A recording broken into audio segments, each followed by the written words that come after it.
Tu détestes le français? Les cours en classe t'ennuient? Je peux comprendre. En fait, on s'en fiche. Tu passes le bac à la fin de l'année et il faut bosser. T'as pas le choix.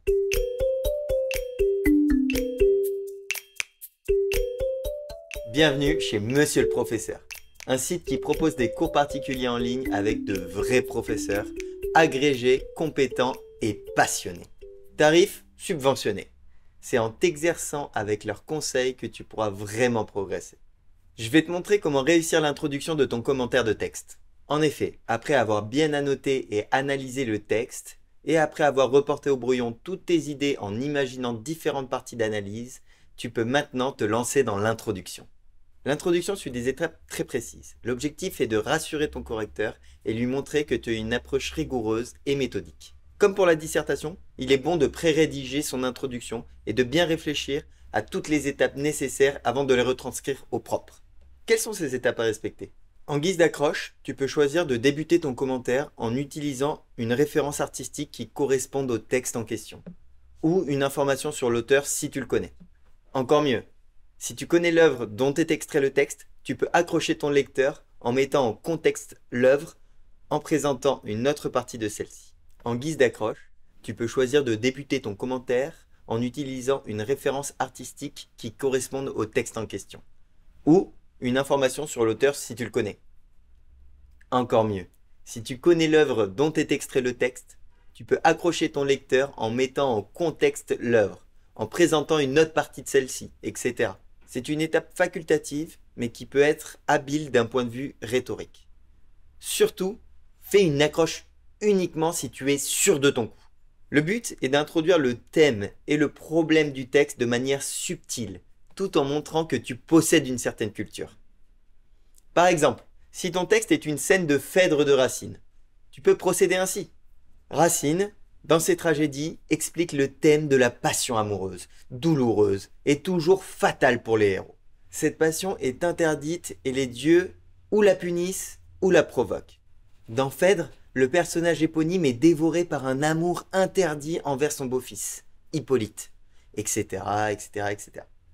Si tu veux faire une accroche, surtout viens-en rapidement au texte en question. Je te rappelle que cette vidéo fait partie d'une longue série de vidéos méthodologiques concernant les épreuves écrites du bac de français, rédigées par des enseignants et interprétées par moi-même. Il y a aussi des sujets traités en intégralité pour te montrer comment faire. Excellence et exigence, c'est notre ambition chez Monsieur le Professeur. Pour ta réussite, accroche-toi et bravo d'avance pour ta concentration. Que tu aies une accroche ou non, il y a une chose évidente à faire. Présenter le texte que tu vas commenter. Tout simplement en reprenant les informations qui sont inscrites sur la feuille qui t'a été distribuée et en ajoutant les précisions concernant le genre littéraire ou le mouvement. Le texte que nous allons commenter a été écrit en telle année, par tel auteur et figure à tel chapitre de tel livre. Il faut toujours préciser d'où est extrait le texte. Scène d'une pièce, chapitre d'un roman, poème d'un recueil, et surtout, quelle place a l'extrait précisément dans l'œuvre. Introduction, conclusion, au milieu, à la fin, etc. Ensuite, il te faut indiquer le thème ou l'objet général du texte. Par exemple, la passion amoureuse, la description d'un personnage, une scène de dialogue. Là aussi, c'est relativement simple, mais il faut le faire rigoureusement pour rassurer ton correcteur et lui montrer que tu as saisi grosso modo ce dont il est question. Et c'est là que les choses se compliquent. Tout texte littéraire présente différents axes. Tu dois en tout cas en trouver plusieurs pour l'analyse. En effet, s'il y a un texte à commenter, c'est qu'il y a beaucoup à dire sur lui, sinon il ne te le donnerait pas. Son thème, sa forme, sa structure ou ses procédés sont alors intéressants.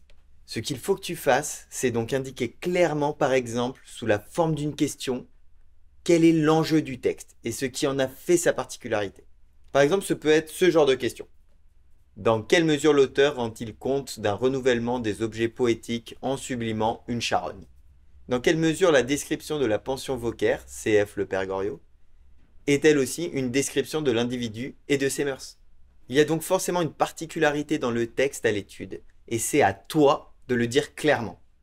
Le texte dont il est question semble innover sous cet aspect Attention, parfois le texte est explicitement original. Souvent c'est un classique. Nous savons que l'on a affaire à un texte important. Mais parfois, ce n'est pas le cas. C'est par l'analyse des procédés que tu comprends la spécificité du texte. Stop! Arrête de prendre des notes. Tu peux retrouver l'intégralité de mes explications sur un support écrit numérique que tu reçois en 24 heures. On a même ajouté une vingtaine de questions inédites. Je te donne un exemple. Faut-il nécessairement faire 3 parties dans un plan? Si je n'ai pas d'accroche, est-ce vraiment un problème? Afin de donner une vraie densité littéraire à ton introduction, il te faut ensuite développer les enjeux littéraires que tu as identifiés. Il s'agit tout simplement de montrer que le texte est intéressant et que son commentaire ouvre de nombreuses pistes. Autrement dit, il faut susciter l'intérêt de ton correcteur. Par exemple, si le texte est un poème en vers libre de Rimbaud, tu peux préciser la forme dès l'introduction, car elle est caractéristique de l'auteur. Et tu peux au passage préciser le but de ce choix. Fluidifier la lecture poétique, aérer le texte, casser sa structure traditionnelle. Ce faisant, tu vois bien que l'on a épaissi les enjeux du texte, que l'on a montré des pistes intéressantes.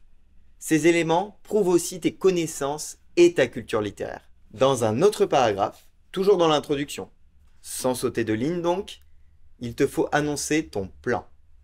Pour rappel, le plan de ton développement correspond exactement au découpage des parties que tu as imaginées au préalable. Il faut être précis sur la manière dont tu l'annonces. Évite les expressions lourdes de type « nous allons voir que… » Mais le texte présente cette particularité qui est… Ça sonne de suite bien mieux. Voilà ce que cela pourrait donner avec un exemple. Nous verrons tout d'abord comment l'auteur dépeint la passion amoureuse dans toute sa douleur. Cette description nous permettra d'envisager les rapports problématiques de l'homme à des divinités tyranniques. Enfin, nous imaginerons comment la passion montrée participe à une représentation cathartique pour le public. En résumé, la recette de la réussite semble simple, mais il faut la respecter scrupuleusement si tu veux rendre une belle introduction, à la fois pertinente et fidèle au texte à expliquer. Premier paragraphe. Situation et présentation du texte. D'où vient le texte? Quel est le thème du texte et de quoi parle-t-il? Axe du texte. Quels sont les principaux thèmes du texte? Enjeu du texte. En quoi ce texte est-il original? Et là, tu as le deuxième paragraphe. L'annonce du plan.